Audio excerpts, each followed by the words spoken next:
자, 이어서 계속 우리 데살로니가서 4장 13절부터 마지막 18절까지 교독합니다.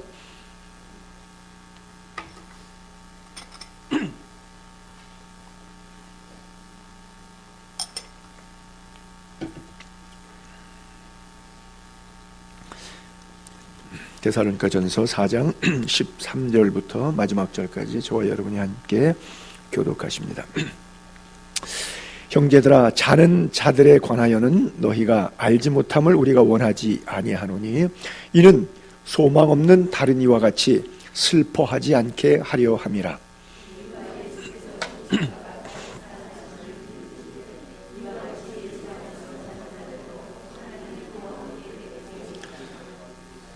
우리가 주의 말씀으로 너희에게 이것을 말하노니 주께서 강림하실 때까지 우리 살아남아 있는 자도 자는 자보다 결코 앞서지 못하리라.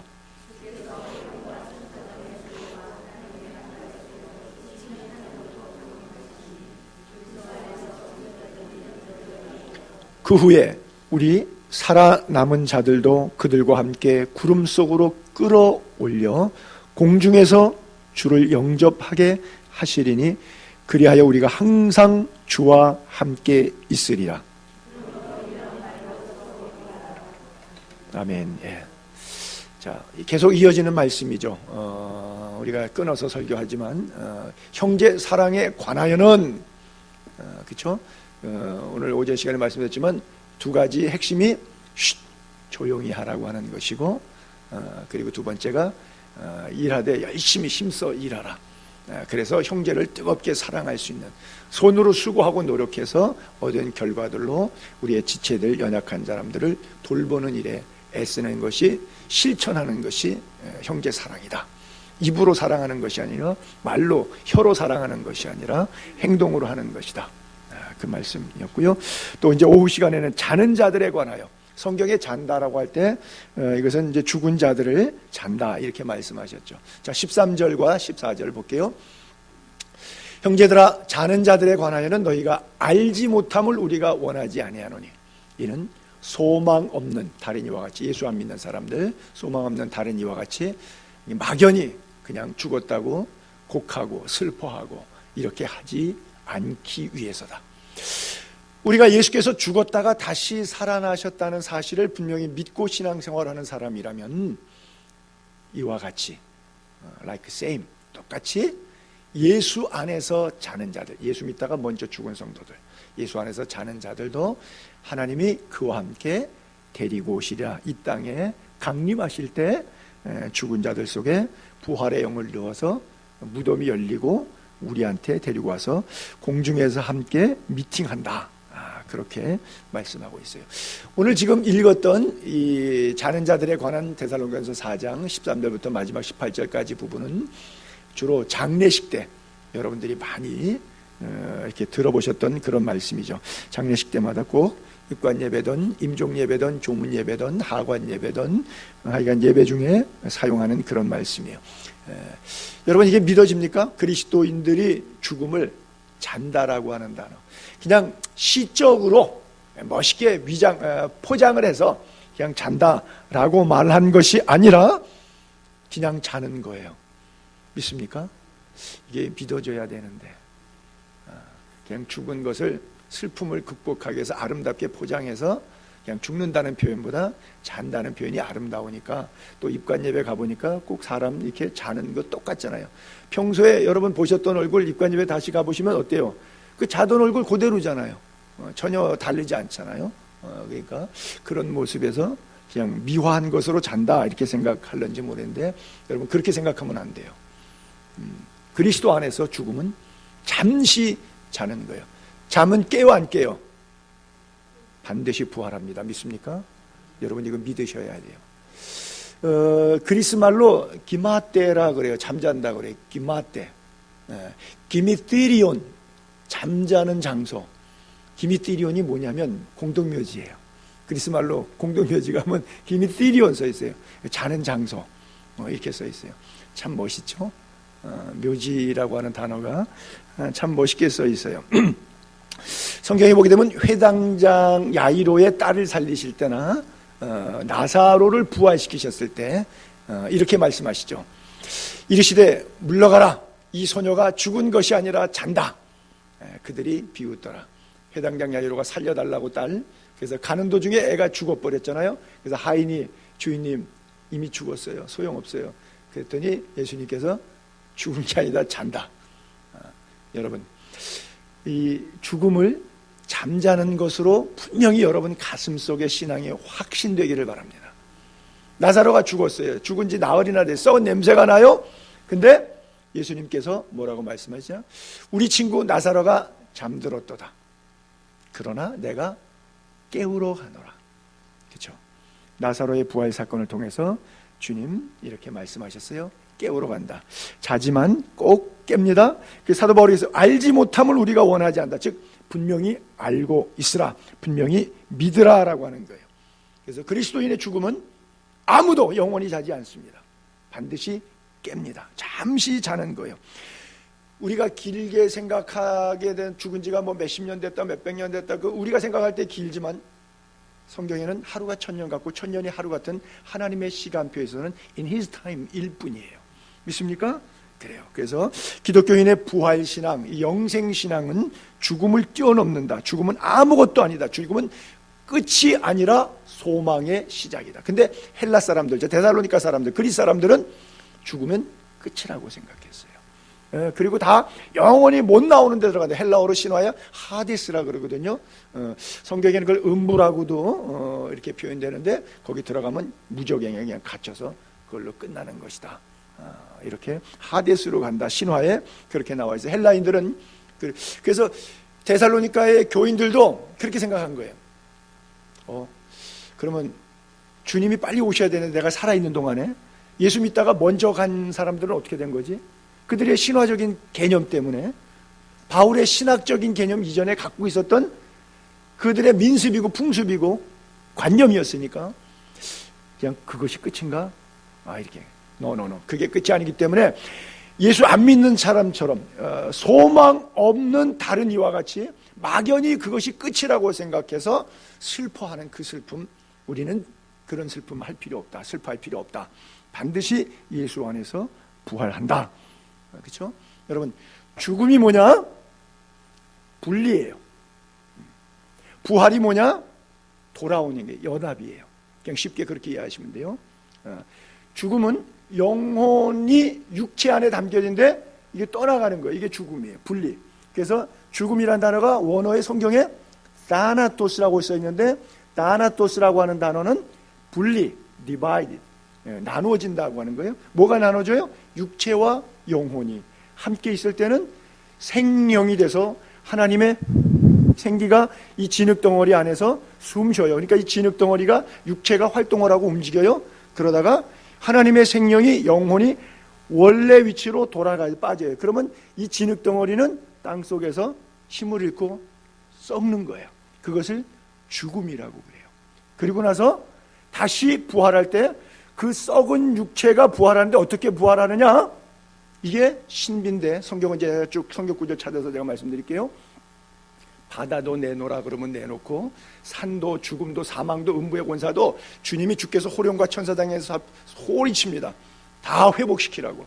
그러면 전쟁 때 폭탄으로 날아간 사람, 바다에 빠져서 세월호 사건 같은 거에 빠져서 물고기가 다 뜯어먹어서 뭐 육체가 뭐 썩을 것도 없이 뭐 아무것도 없어진 사람들도 다 내놔야 돼요.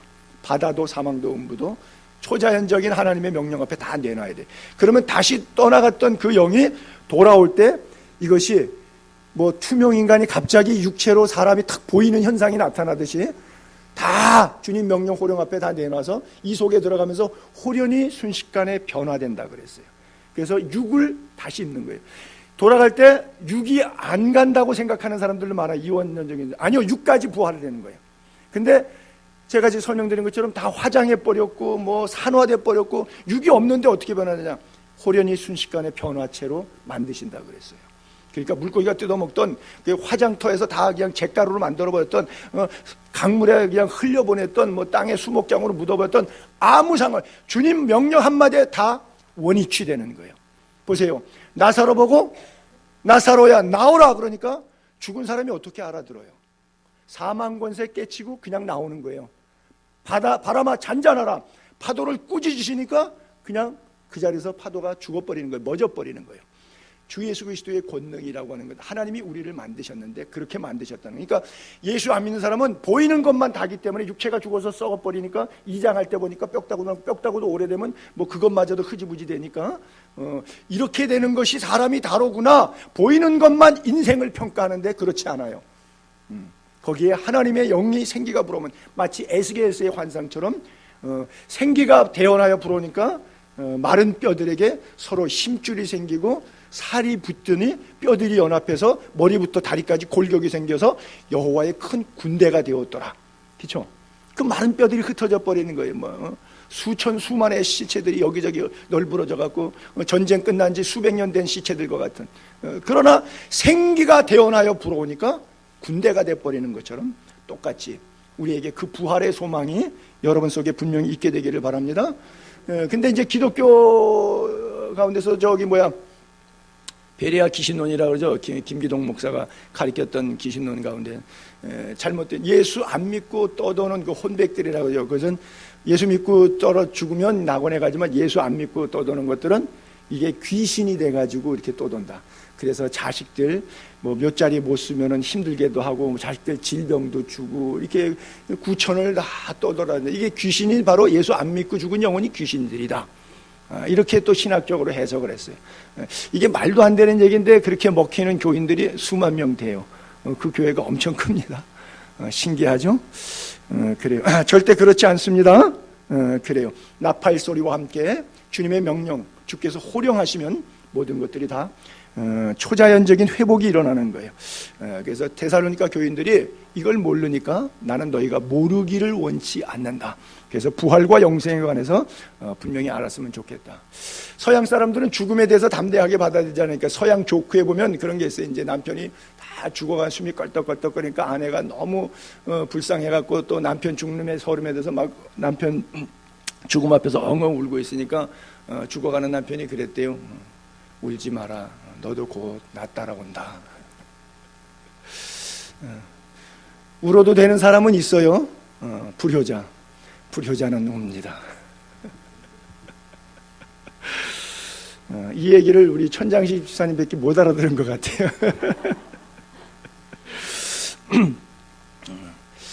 어떤 병사가 수술을 이제 전쟁에서 많이 이렇게 다쳐가지고 수술을 하게 됐는데 군의관이 수술을 집도하면서 살 가능성이 거의 없다고 그러더래요.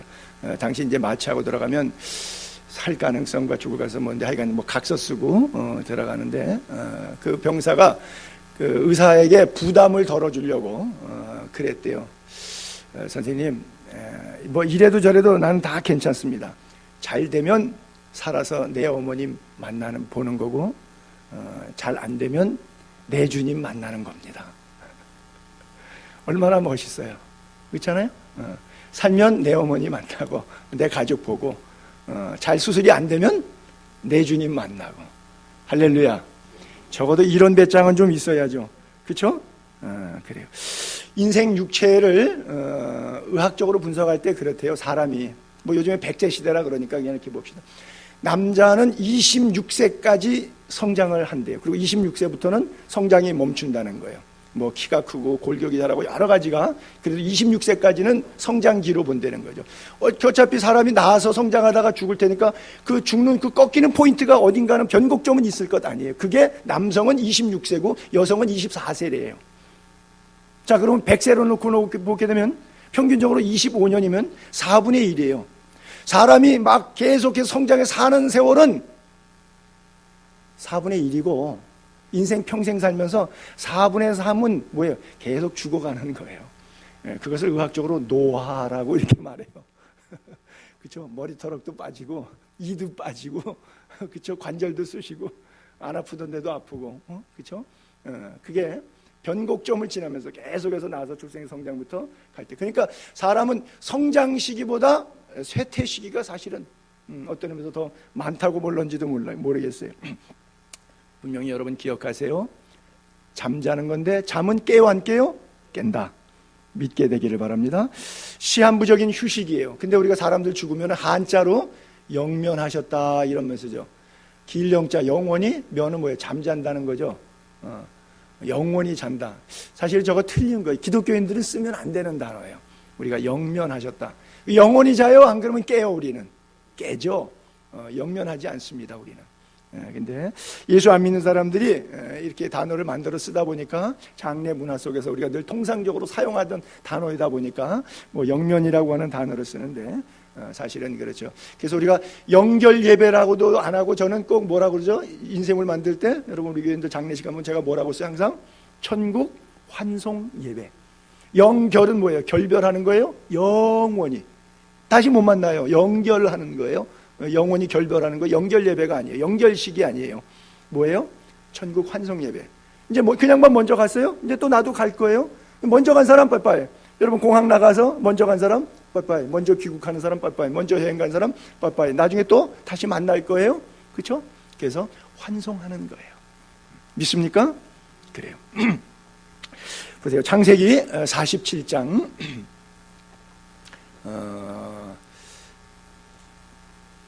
모세가 애굽에서 죽을 때 자기 아들 요셉에게 유언적으로 부탁한 거예요.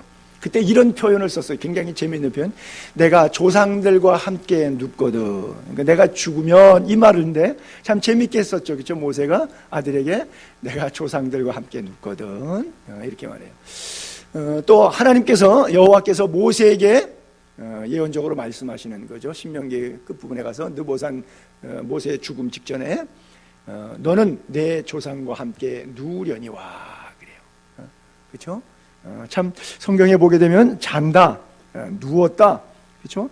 일시적으로 영혼이 떠나가지만 그 떠나간 영혼은 다시 와서 내 육체 안에서 순식간에 홀연히 변화체가 돼서 즉 내 무덤 속에 들어간 내 육체는 썩을 몸이에요. 그것을 영을 집어넣어서 다시 살려내면 썩을 육체는 또 썩어야 돼요. 그렇잖아요. 언젠가 또 썩는 거예요. 그러니까 썩을 육체가 다시는 썩지 않을 육체로 순식간에 홀연히 변화되는 거예요. 그러니까 화장을 하든 폭발해도 상관없는 거예요. 그 육체가 살지만 그 육체의 스타일로 사는 게 아니라 홀연히 순식간에 변화체로 하나님의 영적 권위로 살려내시는 거기 때문에 그래요. 그래서 우리가 예수 안에서 자는 자가 되어야 된다. 예수 밖에서 자면 영벌에 들어가는 거예요. 예수 안에서 자면 영생에 들어가는 거고 믿습니까? 그래요. 그래서 영생에 대한 희망이 없다면 아침에 일어나서 옷 입는 것 자체도 별 의미가 없는, 가치가 없는 그런 삶이죠. 여러분 자꾸 여기서 예수 안에서 그리스도 안에서 이렇게 바울은 강조하고 있는데 그만큼 믿음 안에서 있어서만 영생과 부활이 가능하다고 강조하고 있는데 극단적인 이런 질문 한번 여러분들이 드려볼 테니까 여러분 마음으로 한번 대답해 보세요. 예수 안에서 죽은 자 역할에 여러분들이 있고 계시고 싶습니까? 아니면 예수 밖에서 아직도 호화롭게 잘 먹고 잘 사는 그런 사람이고 싶으십니까? 그냥 속으로만 대답하세요. 내가 다 알고 있으니까 들으면 곤란하니까 그래요.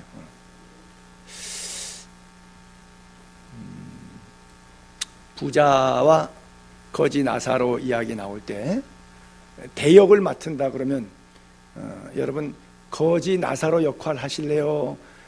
부자 역할 하실래요? 그러면 이해가 조금 더 쉽게 됩니까? 여러분이 맡고 싶은 역할 어떤 역할을 맡고 싶어요?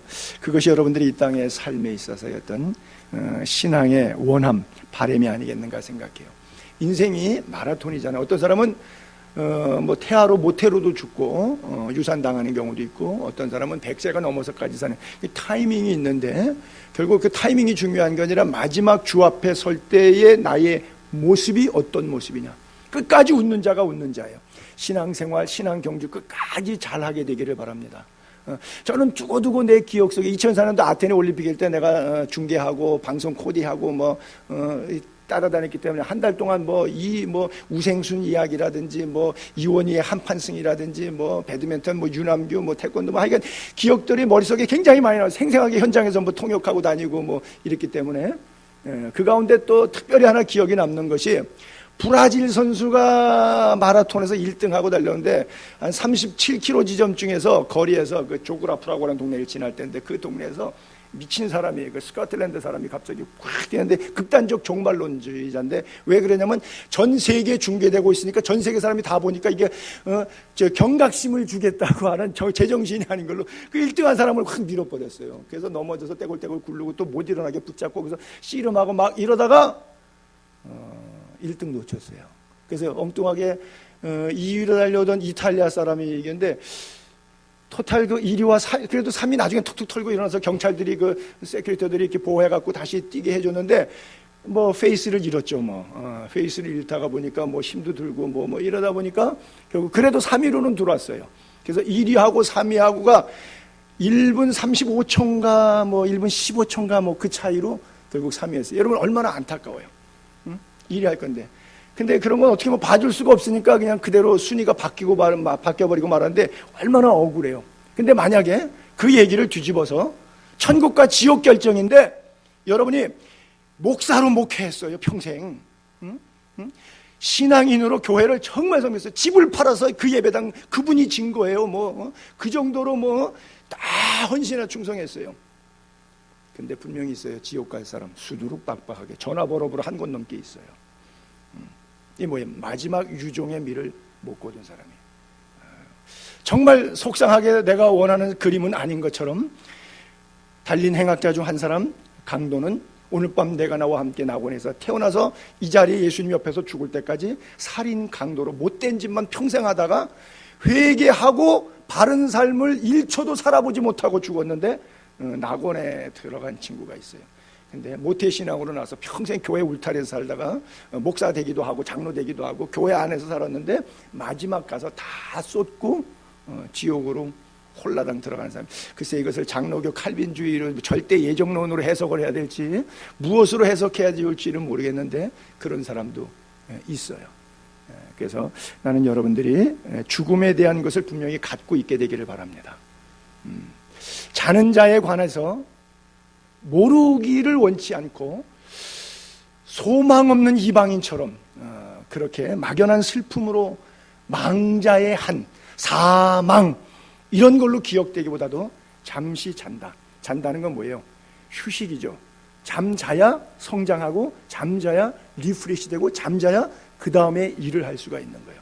잠시 휴식한데 잠은 뭐예요? 꿀잠이라 그러죠. 너무 좋은 것. 꿀잠 잔다 그러죠. 너무 좋은 것. 그것이 그리스도인에서는 죽음이다. 그래서 삶과 죽음이 마찬가지라고 하는 것이죠. 히브리서 9장 27절하고 계시록을 보면 한 번 죽는 것은 사람에게 정해졌어요. 그리고 그 후에는 천국과 지옥 나누어져요. 분명히. 그런데 제가 누누이 말씀드리지만 심판이 여기서 결정되는 겁니다. 무슨 말씀이냐면 천국과 지옥은 여기서 결정된 거예요. 여기서 지옥 갈 사람이 재판해가지고 잘못됐다 그래서 천국 가거나 반대로 현상이 뒤집어지거나 1심, 2심, 3심의 재판이 세상 법정은 뒤집어지는 결과가 있긴 해요. 근데 천국에는 그런 거 없습니다. 여기서 천국 갈 사람, 지옥 갈 사람 결정되는 거예요. 죽기 전에. 죽은 다음에 심판대 앞에서 주님께서 좌우로 흩어서 오른쪽은 양, 왼쪽은 염소 그리고 흩으시는 거예요. 또 내가 들으니 하늘에서 음성이 나서 이르되 기록하라. 지금 이후로 주 안에서 죽은 자들은 복이 있도다. 그렇죠? 계속 예수 안에서 자는 자들, 그리스도 안에서 자는 자들, 그렇죠? 주 안에서 죽은 자들 복이 있다. 믿습니까? 주 안에서 죽은 자들 복이 있다. 이게 믿어져야 돼요. 성령이 이르시되 그러하다 그들이 수고를 그치고 쉬리니 뭐예요? 잠자는 거예요. 쉬는 거예요. 잠깐 이제 깨기 전까지 잠깐 쉬는 거예요. 이거 꿀잠이에요. 수고를 그치고 쉬리니 그 다음에는 심판이 있다 그러니까 행한 일이 따름이라. 여러분, 자 극단적으로 이렇게 표현해 볼게요. 여러분들이 빨리 죽고 싶어요. 왜 빨리 죽고 싶으냐? 상 받고 싶어서. 그동안에 수고한 것, 그동안 주를 위해서 충성했던 것, 의의 면류관 상급을 주실 거니까 여러분 월급날이 2달에 한 번, 석 달에 한 번 왔으면 좋겠어요? 아니면 한 달 말고 일주일에 한 번 자주 왔으면 좋겠어요? 더 빨리 올수록 좋죠. 내가 주를 위해서 섬겼던 일들이 더 빨리 진행되는 것과 같은 사모함이, 천국에 대한 확신이 여러분들에게 있게 되기를 바랍니다. 수고를 그치고 행한 일에 상급받는 날. 그래서 주 안에서의 죽음이 복되도다. 막연히 슬퍼할 것이 아니다라고 하는 거예요. 자, 고린도전서 15장 부활장에 보게 되면 이런 표현 쓰죠. 아담 안에서 모든 사람이 죽어요. 근데 그리스도 예수 안에서 십자가의 구속을 통해서 모든 사람이 살아요. 그래서 아담 안에서 죽는다는 것은 유전적인 것을 얘기하는 것이고, 그리스도 안에서 모든 사람이 사는 것은 이것도 유전적으로 자동적으로 되면 얼마나 좋겠어요. 근데 이것은 선택적인 거예요. 자, 피할 수 없는 거는 유전적인 거예요. 여러분 다 죽게 되어 있어요. 아담 안에서 모든 사람이 죽어요. 이거 유전적인 거예요. DNA이기 때문에 방법이 없어요. 피해 나갈 길이 없어요. 다 죽어요. 저나 여러분 다 죽습니다. 근데 그리스도 안에서 사는 것은 선택적이에요. 자기가 살 수도 있고 그냥 그것으로 생애를 지옥까지 쪽낼 수도 있고, 이것은 선택적인 거예요. 그러니까 무서운 거죠. 그렇죠? 유전적인 것보다 선택적인 것, 이게 굉장히 여러분들 신앙생활 갈등 구조 속에서 중요한 부분이에요. 15절, 16절, 17절 본문 올려볼게요. 우리가 주의 말씀으로 너희에게 이것을 말하노니 주께서 강림하실 때까지 우리 살아남은 자도 자는 자보다 결단코 앞서지 못한다. 주께서 호령과 천사장의 소리와 하나님의 나팔로 친히 하늘로부터 강림하시리니 그리스도 안에서 죽은 자들, 그리스도 밖에서 죽은 자들은 해당 없음. 그리스도 안에서, 예수 안에서 죽은 자들이 먼저 일어나고 거의 동시적으로 그 후에 생존해서 예수님 재림을 맞이하는 사람들. 자, 인류의 종말은 분명히 있는데, 내가 먼저 죽으면 개인의 종말이고, 내가 살아있는 동안에 주님이 강림하시면 내가 공중으로 들림받으니까 나는 죽음을 보지 않고 에녹이나 엘리야처럼 주님을 만나게 돼요. 이것은 역사적인 종말이에요. 반드시 종말은 있어요. 그렇죠? 개인적인 종말을 볼 것이냐, 역사적인 종말을 볼 것이냐의 차이는 있지만 분명히 the end, 창조의 질서 가운데 나는 알파와 오메가라. 지으신 하나님이 창세기를 통해서 요한계시록까지 마감까지 이미 예언하셨어요. 그렇죠? 그래서 죽은 자들이 먼저 일어나고, 근데 조건이 예수 안에서. 그 후에 살아남은 우리들도 공중에 구름 속으로 끌어올려 공중에서 주를 영접한다. 그리하여 우리가 항상 주와 함께 이후로 영원히 주님과 함께 살게 된다 하는 거예요. 바로 이것이 주께서 강림하실 때, 즉 죽음이라고 하는 것이 육체 안에 거했던 생명이 떠나간다. 분리라 그랬어요. 그 다음에 부활이라고 하는 것은 떠나갔던 것이 다시 돌아와서 나를 살려내는 것이에요. 그래서 부활이다.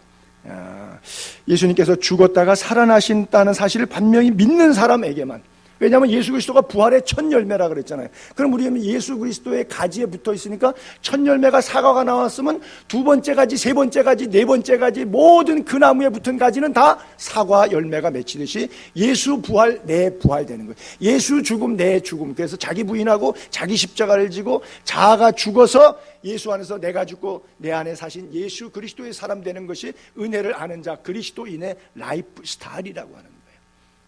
그렇게 살고 그렇게 대망하는 강림하실 때까지 영혼육이 강건하게 잘 보존되기를 바랍니다. 자, 인자의 징조에 관해서 마태복음 24장, 제가 성경 구절 가운데 가장 좋아하는 여러 구절들 가운데서 마태복음 24장 전체를 굉장히 좋아합니다. 이게 종말론적이네. 이 세상 끝 종말론에 대한 핵심을 24장 전체가 다 아주 간략하면서도 구체적으로 요약해주고 있어요. 그때 인자의 징조, 즉 예수님이 재림의 징조가 하늘에서 보여요. 땅의 모든 족속들은 끝난 거예요. 세상 왕권은 끝난 거예요. 하늘의 메시아 왕중왕이 오시니까 세상 정권은 끝난 거예요. 땅의 모든 족속들은 아유 나 망했다, 끝났다 통곡하는 거예요. 그때 빠바바밤, 인자가 구름을 타고 능력과 큰 영광으로 재림하시는 것을 본다. 저가 큰 나팔 소리와 함께, 주께서 호령과 하나님의 나팔, 하나님의 소리, 또 나팔 소리 함께 오신다 그랬잖아요. 큰 나팔 소리와 함께 천사들을 보내리니, 그 천사들이 그의 택하신 자들, 그렇죠? 자, 청함을 받은 사람은 많대, 택함을 받은 사람은 작다 그랬어요. 청함을 받은 사람들, 모든 교회에 다니는 신자들을 불러 모으는 것이 아니라 예수 안에 있는 사람들만 불러 모으는 거예요.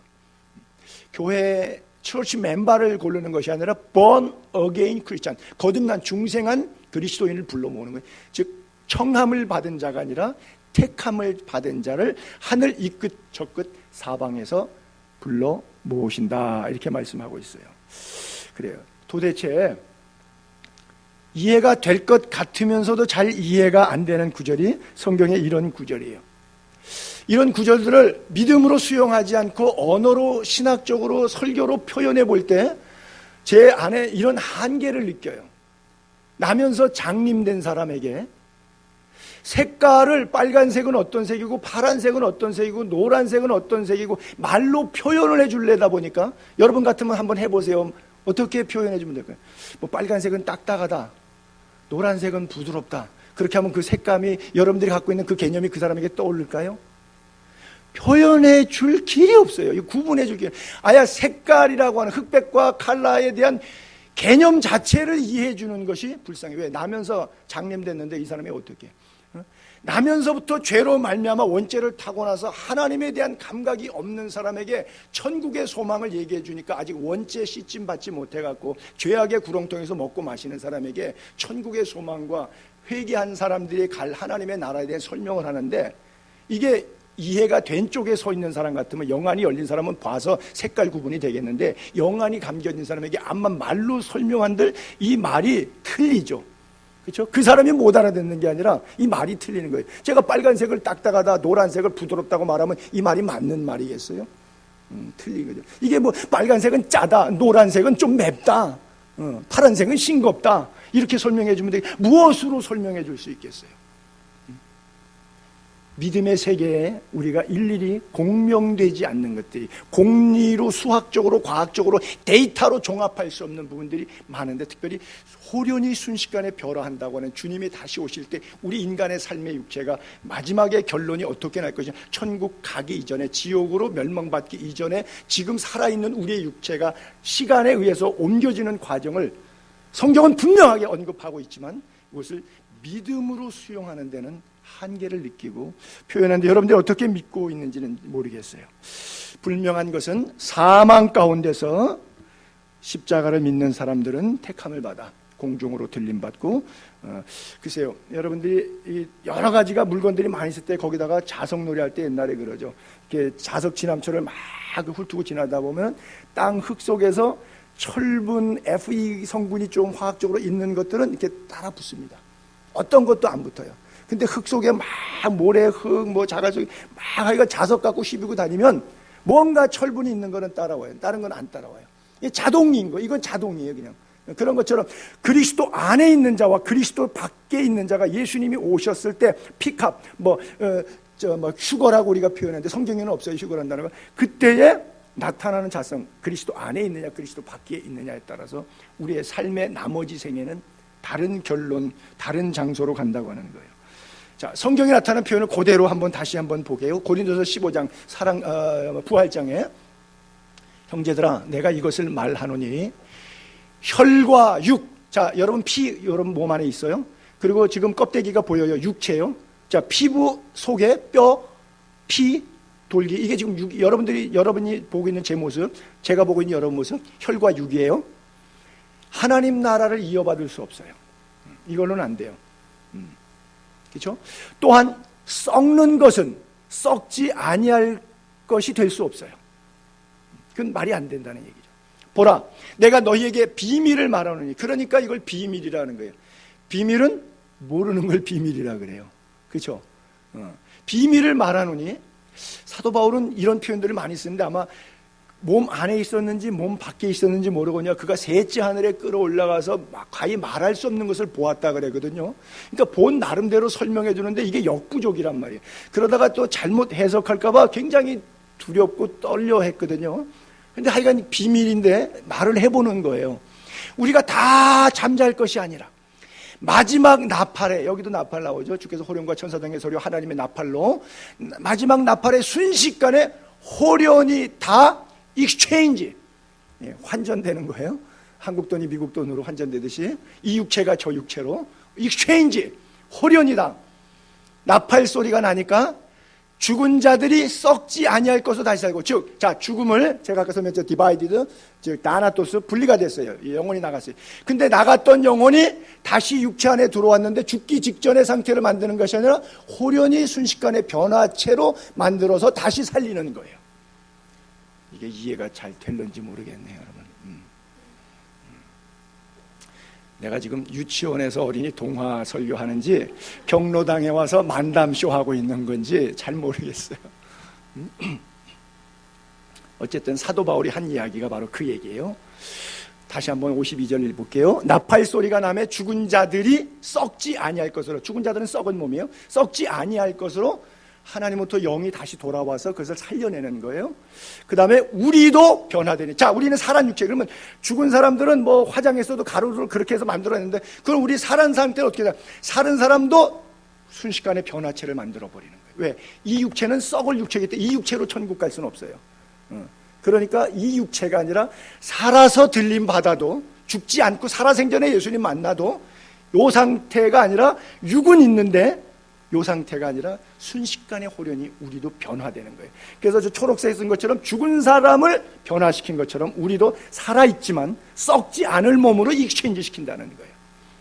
이 썩을 것이 반드시 썩지 아니할 것을 입겠고, 이 죽을 것이 죽지 아니할 것으로 익스체인지 되리라, 입으리라. 믿습니까? 사도 바울이 나름대로 이 비밀을 좀 설명하려고 설명을 했는데, 저는 이해가 되는데 신학적 지식이 높아서, 우리 교인들은 저보다 더 높아서 더 잘 이해하시는 것 같아요.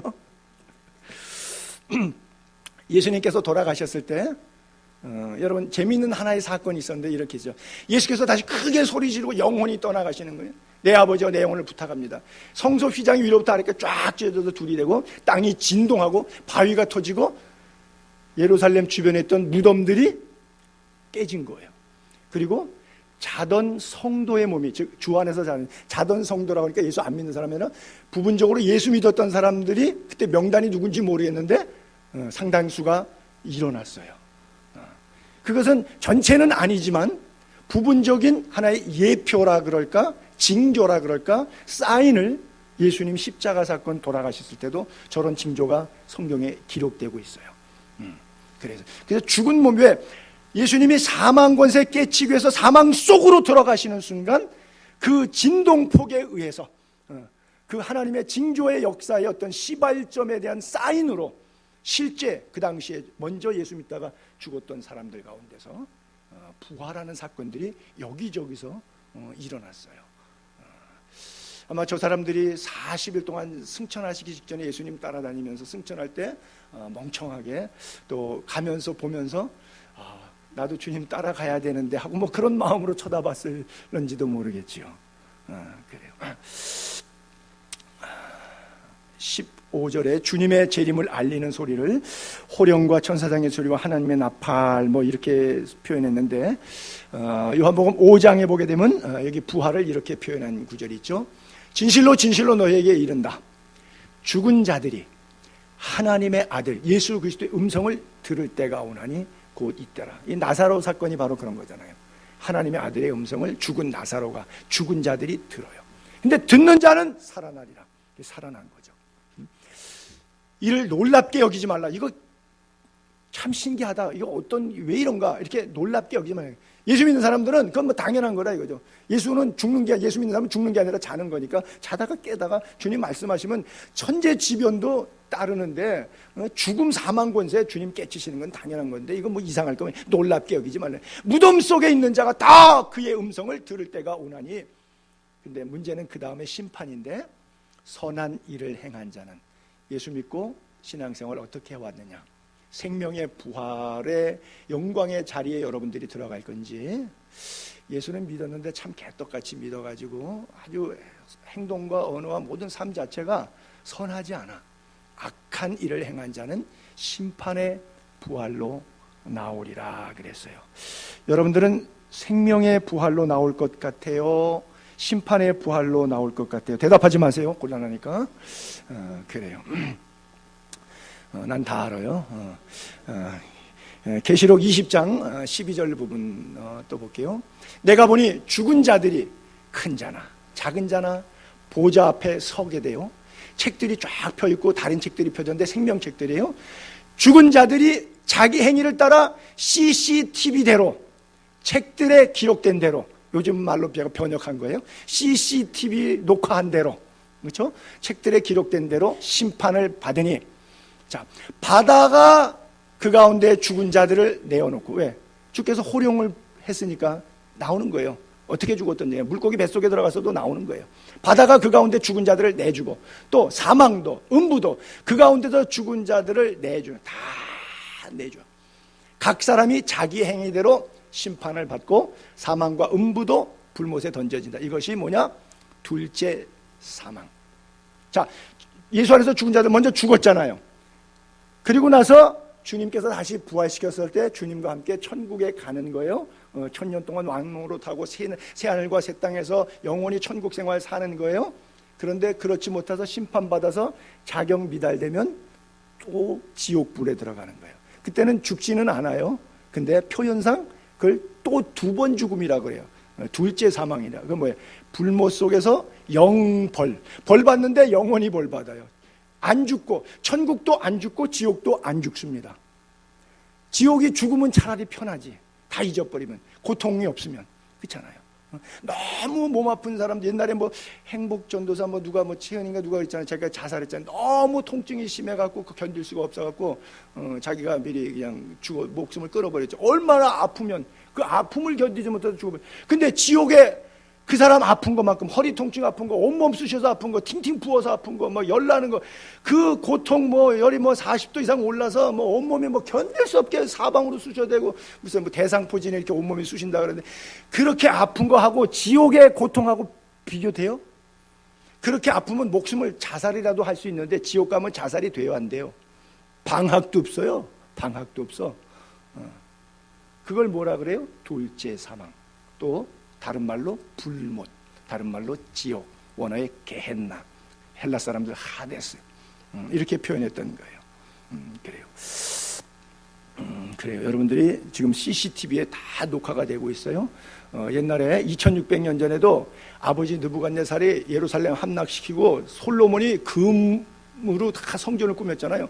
그래서 성전의 그릇 같은 거 다 금이잖아요. 이거 갖고 와갖고 아버지 죽고 아들 벨사살이 왕 됐을 때 1000명의 귀빈들 모아놓고서는 성전에 가져온 그 휘황찬란한 그 금 보석 박힌 거, 거기다가 술 부어 먹고 뭐 이방인들 파티하다가 CCTV에 딱 걸렸어요. 그래서 손에 글자는 메네 테겔 우바르신, 왕 함량 비달이다. 왜? 저울에 달아보니까. 그래서 나라를 메대와 파사 두 나라 연합군에 의해서 둘로 짜게 지리라. 그래서 바벨론이 메대와 파사 연합군에 의해서 그냥 그날로 망했어요. 그날로 죽은 거예요. 사실 뭐 그날로 죽기도 하지만 악한 일의 징벌이 속히 실행되지 않기 때문에 그날 밤 심판이 아니라 우리가 죄를 져도 즉벌 심판, 즉심에 넘겨지지 않으니까 사는 거예요. 하나님이 나를 즉심하지 않았으니까 손용삼이가 까불고 주둥이 나불거리면서 요 앞에서 설교를 하지, 하나님이 나를 즉심했어 봐요. 얼굴이나 들겠어요? 설교나 할 수 있겠어요? 언감생심, 말도 안 되는 이야기죠. 있을 수 없는 이야기예요. 하나님 은혜 생각하면 참 감사해요. 그렇죠? 그거 알면은 은혜를 아는 자의 삶을 살아야 되는데, 안다고 해서 고치는 거하고는 조금 좀 다르게 살죠. 요한계시록 20장 6절 계속 또 보면, 첫째 부활에 참여하는 자, 우리들이라고 가정할게요. 첫째 부활에 참여하는 자들은 복 있고 거룩하다. 이걸 성도라 그러는 거예요. 성도는 진짜 첫째 부활에 참여하는 거예요. 둘째 사망이 그들을 다스리는 권세가 없고, 여러분 2차에 턱걸이 합격하실래요? 아니면 1차에 넉넉하게 이기실래요? 합격하실래요? 내 말이 잘 이해가 안 되시는 것 같아요. 그냥 1차에 그리스도의 사랑에서 누가 우리를 끊으려 그냥 넉넉히 이기느니라, 그냥 넉넉히 1차에 합격하세요. 그냥 턱걸이에서 2차에도 또 떨어져 갖고서는 뭐 뜨거 뭐 가서 껄 잘할 걸 믿을 걸 껄 내지 마시고, 주께서 하늘로부터 강림하신다, 또 구름 속으로 끌어올린다, 공중에서 주를 영접한다. 스카이 하늘 전쟁들이 있어요. 요한계시록에도 보게 되면 그 군대 미카엘, 영어 이름이 마이클이라고 그러죠. 우리가 미카엘 군대장, 천사장, 유다서에 보게 되면 천사장이라고 이렇게 표현해. 뭐 가브리엘, 미카엘 뭐 우리가 많이 했는데 천사장이라고 쓴 데는 아무 데도 없는데 미카엘은 천사장이라고 쓴 데가 있어요. 유다서 1장 7절인가요? 유다서는 1장, 2장이 없죠. 한 장밖에 없으니까. 그런데 거기에 보게 되면 하늘의 전쟁을 요한계시록에 12장부터 이렇게 기록하고 있어요. 자, 하늘의 영적 전쟁이 일어나요. 미카엘과 그의 사자들, 천사장과 천사들이죠. 용과 더불어 싸웁니다. 용, 사탄을 상징하고 있죠. 용과 그의 쫄개들, 그의 사자들도 같이 싸워요. 근데 용의 세력이 이기지 못해서 하늘에서 공중권세 잡은 사탄의 세력이 내어 쫓기는 거예요. 있을 곳을 얻지 못해. 그래서 큰 용이 지상으로, 땅으로 내어 쫓겨요. 그 용을 옛뱀 그러면 창세기 3장 선악과가 얼른 떠올라야겠죠. 마귀라고도 하고 사탄이라고도 하는 온 천하를 꿰는 자라. 사탄이라고, 사다나스라고 하는 헬라어를 영어의 세이튼, 우리말로도 사탄 그대로 쓰는데 외래어로 그 사탄이라고 하는 뜻은 무슨 뜻이냐? 사다나스라고 하는 것은 참소자, 고소자 그런 뜻이에요. 저기 온 천하를 꿰는 자, 그가 공중권세에서 또 땅으로 내어 쫓겨요. 그리고 그의 쫄개들, 귀신 쫄개들도 땅으로 내어 쫓겼다 그랬어요. 그래서 여기 보게 되면 그 이름은 안 나오는데 우리가 가브리엘이나 미카엘은 이름이 나와요. 근데 루시퍼는 이름이 안 나오는데 요즘에 성경 번역할 때 보게 되면 그것을 계명성이라고, 영어에서는 모닝스타라고, 아침의 별, 새벽별이라고, 샛별, 그 요한계시록 샛별은 좋은 의미로 나와 있는데 그렇게 표현했는데, 킹 제임스 버전 그 흠정역 성경만, 1600년대의 성경만 성경이라고 고집하는 사람들이 주장하는 게 바로 그런 구절 때문에 그래요. 이사야서 14장 12절인가 나오는데 그거를 흠정역 성경에는 루시퍼라고 하는 단어가 있는데, 왜 루시퍼가 언제 쓰여지냐면 성경이 헬라어하고 히브리어로 구약과 신약으로 써 있는데 로마가 기독교를 국교로 인정하면서 AD 2세기에 이것을 AD 4세기에 로마가 기독교를 국교로 인정하고 313년 이후죠. 4세기에 로마가 기독교니까 로마의 말로 성경을 번역해 버려요. 헬라어 성경 원어 셉투아진트라고 70인역을 번역해 오다 보니까 라틴어잖아요. 그 라틴어를 계명성이라고 한 거는 영어로는 모닝스타라고 하는 것을 그 엘로호로스라고 하는 원어를 라틴어로 이태리 발음으로 썼을 때 루시퍼, 빛나는 별이라고 하는 루시퍼, 뭐 루미에르 뭐 별잔치 같은데 라틴어 같은 그런 용어 쓰잖아요. 그래서 루시퍼라고 하는 단어를 썼어요. 그래서 라틴 볼게이트 1600년 전에 번역 성경 로마 제국 기독교 교실을 만들었던 그 단어 성경을 영어로 1600년대에 번역해 올 때 킹 제임스, 영국의 제임스 왕이 만들었던 번역본에는 이게 루시퍼라고 하는 단어로 그대로 써 있어요. 그래서 사람들이 뭐 루시퍼, 킹 제임스 버전만 흠정역만 성경은 나머지는 전부 다 사탄의 작품들이다. 왜 저걸 계명성으로 사탄을 루시퍼라고 해야 되는데 예수님이 샛별이고 계명성인데 모닝스타인데 왜 예수님하고 혼자하게 이렇게 번역을 잘못해놨느냐. 그래서 다른 성경은 사탄의 작품이라고 하죠. 극단적으로 막 이렇게 치부하고 막 그러는 목사님 뭐 그런 분들도 있어요. 그 이유가 바로 그런 것들이에요.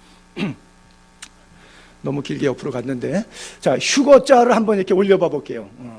성경에 안 나와요. 여러분 휴거자 많이 들어보셨고 뭐 성경에 휴거가 나오는 줄 아는데 성경에 휴거라는 단어 안 나옵니다. 한자 아시는 분은 알죠? 끝 휴자, 들림 받는다는 거예요. 들 거자, 끝에 들림 받는다. 그렇죠? 그런 뜻이죠. 마지막에 들림 받았다. 그래서 공중에서 주를 영접한다. 이런 이야기가 성경에 없지만, 그래서 휴거설은 또 간단하게 뭐 좀 옆 이야기를 하면 뭐 신학적인 이 논란이 이렇게 여러분들에게 필요하지만 그냥 간략하게만 얘기할게요. 휴거를 믿는 사람이니까 하면 즉 무휴거설, 그냥 막바로 간다. 주께서 오시면 우리를 올라가서 그냥 천국으로 가는 것이다. 그게 휴거가 어디 가서 공중에서 이렇게 머물러 가지고 보통 신학자들이 7년 동안 있는다 그래. 7년 대환란. 그 다음에 이제 천년왕국 들어가고 그 다음에 무적행에 천년왕국에서 잠깐 놔뒀던 사탄이 사역한 것을 미카엘이 또 딱 때려잡은 다음에 이제 영원히 신천신지로 간다. 보통 이제 신학적인 개념은 그 개념을 틀을 갖고 있는데 이 휴거 사건 때에 무휴거설, 막바로 직행한다고 하는 설이 하나 있고, 무휴거설이 하나 있고요. 또 하나는 부분 휴거설. 예수 잘 믿는 사람들은 주님이 데려가고 신통치 않게 믿는 것들은 좀 환란에 넣어가지고 좀 고생해갖고 휴거 사건을 통해서 나하고 같이 있던 목사님, 나하고 같이 있던 장로님 없어졌네. 인류의 여러분 실종 사건이 생길 것 아니겠어요? 지금 뭐 터키에 있는 사우디 영사관에 들어갔던 반 언론인 그 사람 지금 뭐 거기서 시체 해부해 갖고 뭐 이렇게 가져갔다고 해가지고 난리 나잖아요. 한 사람 그래갖고 전 세계 뉴스까지 나오는데, 여러분 길 가다가 자동차 운전수가 뿅 날아가죠. 비행기 타고 가는데 기장이 날아가니까 뭐 비행기가 곤두박질치죠. 뭐 기차 그렇죠. 여기저기서 사람들이 뿅뿅뿅뿅 하고 올라간다고 생각해 보세요. 그러면 이 지구에 총체적으로 무슨 뉴스 나와요? 인간 실종 뉴스. 그러면서 기독교인들이 했던 말이 옛날 휴거 어쩌고 저쩌고 성경 몇 장에 있었는데 아마도 그 사건이 아닌가 뉴스가 보도되고 있습니다. 그러나 아직도 역학조사를 해봐야 알 것 같습니다. 뭐 이러고서 이제 뉴스들이 되고 나면 그때 믿음이 왔다리 갔다리 헷갈렸던 사람들, 진짠가 보다. 아무개 목사님, 아무개 집사님 없는 거 보니까 이게 그 실종 사건이 그건 겁니다. 그래갖고 깨닫고 예수 믿는 것들이 있다는 거죠. 그건 것들이라고 해서 죄송하지만 것들이라고 할 수밖에 없어요. 제가 그랬죠. 2차 시험에 턱걸이 합격할까 말까 하지 말고 항상 1차 시험에 합격하시라고요. 둘째 사망의 해를 받지 않도록 첫째 부활에 참여하는 자가 복되고 거룩하다 그랬어요. 분명히 성경이 그렇게 써 있잖아요. 그게 이제 부분 휴거설이고, 세 번째가 이제 휴거설이에요. 휴거가 있다. 그래서 제가 금방 설명했죠. 주께서 나팔로 오시고 공중으로 쫙 들어올려요. 그리고 거기서 그 기간이 얼마나 되냐? 다니엘의 70일에 가운데 마지막 일회가 한 일회를 7년으로 보기 때문에, 그래서 7년 대환란이라고 그러고 전 3년 반 후 4년 반 나눠서 미운 물건에 맨 처음에는 예배를 드리게 하다가 예루살렘에서 나중에는 그 미운 물건이 안 된다, 나만 예배해라. 옛날에는 하나님 예배하게 해주다가 이제는 내가 하나님이다. 그래갖고 박해가 본격적으로 시작된다. 뭐 이래갖고 그것을 약간 좀 억지가 들어가 있는 거예요. 그런 식으로 해석을 풀어냈어요. 그런 학자들이 사실은 더 많아요. 그래서 휴거설을 인정하는데, 휴거 전, 휴거 중간, 휴거 통과, 휴거 휴, 휴거 후. 발음도 이상하다.